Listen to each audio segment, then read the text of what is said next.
ഇന്ന് നമ്മുടെ പദയാത്ര നാം ഫാമിലിയോടൊപ്പമാണ്.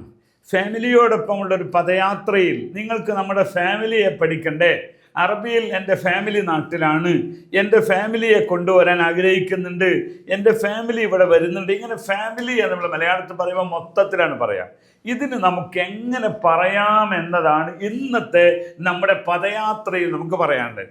ആദ്യമായി അതിന് പറയുക അഹ്ലി എന്നാണെന്ന് മനസ്സിലാക്കി. അഹിൽ വേൻ അഹിലക്ക് ഭാര്യക്ക് മാത്രവും പറയും, കുടുംബത്തിനും മൊത്തത്തിലും പറയും അഹിൽ. അഹ്ലി ഫിൽ ബൈത്ത് ആദ അഹിൽ വേൻ അഹിലക്ക് എന്ന് ചോദിക്കും. അപ്പം ഈ അറബികളുടെ വാക്കുകൾ പലതും സമ്പന്നമാണ്. എന്ന് പറഞ്ഞാൽ മൊത്തത്തിൽ പറയാനും ഒന്ന് പറയാനും ഉപയോഗിക്കുന്ന പല വാക്കുകളുണ്ട്. അതിൽപ്പെട്ട അഹിൽ, അഹിലക്ക് വേൻ യാ സയ്യിദ്, അഹ്ലി ഫിൽ ഹിന്ദ്, ഓക്കെ അഹിൽ. എന്നാൽ നമ്മളൊരു വിസ സംബന്ധമായ കാര്യങ്ങളൊക്കെ പറയുമ്പോൾ അഹില് തൈഷീറ അഹ്ലി എന്ന് പറയൂല. അവിടെ നമ്മൾ പറയുക ആയില എന്നാണ് പറയുക. എന്താണ് പറയുക? ആയില. എന്താണ് പറയുക? ആയില എന്ന് പറയാം. അപ്പൊ ആദ്യം പറഞ്ഞ അഹിലാണ്, രണ്ട് ആയില എന്നതാണ്. അപ്പൊ തൈഷീറ ആയില എന്ന ഫാമിലി വിസ, ആയില. ഇപ്പൊ ആയിലിയ എന്ന് പറയും, ഫാമിലി സംബന്ധമായ. ഉദാഹരണം പറഞ്ഞാൽ ഗുർഫ ആയിലിയ, ഇത് ഒരു ഫാമിലി റൂമാണ് എന്ന് പറയാം. ഗുർഫ ആയിലിയ എന്നൊക്കെ പറയാം. അപ്പൊ ആയിലി, ആയില എന്ന് പറഞ്ഞ ഫാമിലിയാണ്. ഓക്കെ ആണോ? മൂന്നാമത്തെ ഒന്ന് അയ്യാൽ എന്നാണ്. ഇത് ഏകദേശം ഒന്ന് തന്നെയാണെങ്കിലും നമ്മൾ മക്കൾ എന്ന അർത്ഥത്തിനാണ് പൊതുവെ അയ്യാൽ ഉപയോഗിക്കുക. അത് അയ്യാലി, എൻ്റെ മക്കൾ എന്ന് പറയും. ഇപ്പൊ അയ്യാൽ, അയ്യാൽ എന്ന് പറഞ്ഞു. അപ്പൊ നമ്മൾ മൂന്നെണ്ണം ഇവിടെ പഠിച്ചു. അത് മൂന്ന് രീതിയിൽ ഉപയോഗിക്കുന്നതാണെന്ന് മനസ്സിലാക്കി തന്നെ പോകണം. അപ്പൊ ഒന്നാമത്തെ നമ്മൾ പറഞ്ഞത് അഹ്ലി എന്നാണ്.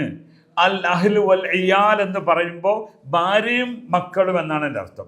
ഓക്കെ, അപ്പൊ അയ്യാൽ എന്നാൽ കുടുംബം എന്ന് പറയുമെങ്കിലും സെപ്പറേറ്റ് പറയുമ്പോൾ മക്കൾ എന്ന ഉദ്ദേശത്തിലാണ് ഉള്ളത് അയ്യാൽ. പിന്നെ നമ്മളൊരു ഒഫീഷ്യൽ വാക്കുകൾക്ക് ആയില എന്നാണ് ഉപയോഗിക്കുക. വേനൽ ആയില, തൈഷീറ ആയില, ഫീസ ആയില എന്നൊക്കെ പറയാം. ഓക്കെ, മൂന്നായില്. നാലാമത്തത് ഉസ്ര എന്നാണ്. അത് ഉസ്ര എന്നുള്ള ലിറ്ററേച്ചർ വേർഡാണ്. ഉസ്ര, ഐനൽ ഉസ്ര ഹാദ ഉസ്രതി, എൻ്റെ കുടുംബം എന്ന് പറയാം. ഓക്കെ, അപ്പൊ ഇതാണ് നമ്മൾ പറയാനുള്ളത്. മറ്റൊന്ന്, നമ്മളിപ്പോൾ സാധാരണഗതിയിൽ ഔലാദ് എന്ന് പറയുന്നൊരു വേർഡ് കൂടെ നമുക്ക് പഠിച്ചു പോകാം. അഹിൽ വൽ ഔലാദ് എന്ന് പറയും, ഭാര്യയും മക്കളും എന്നാണ് അർത്ഥം. ഈ ഔലാദിൻ്റെ ഒരു പ്രത്യേകത, വലത് എന്നാൽ കുട്ടി എന്നാണ്. അത് ജനറലാണ്, ആൺകുട്ടിയാലും പെൺകുട്ടിയാലും. അതേ സ്ഥാനത്ത് പിന്നെ മൊത്തത്തിൽ പറയുമ്പോൾ ഔലാദ് എന്ന് കുട്ടികൾക്കും വലത് എന്ന് ആൺകുട്ടിക്കും പറയുമെന്ന ഒരു വാക്ക് നിങ്ങൾ മനസ്സിലാക്കി പോകണം. കഥോടക്കം ഔലാദ് എന്തൊക്കെ എത്ര മക്കളുണ്ട്, എന്തി വാഹിദ് വലത് ഇസ്നേം ബിൻത്, ഒരു മകനും രണ്ട് പെൺകുട്ടികളുണ്ട്, ഈ രീതിയിൽ പറയാം. ഓക്കെ ആണോ?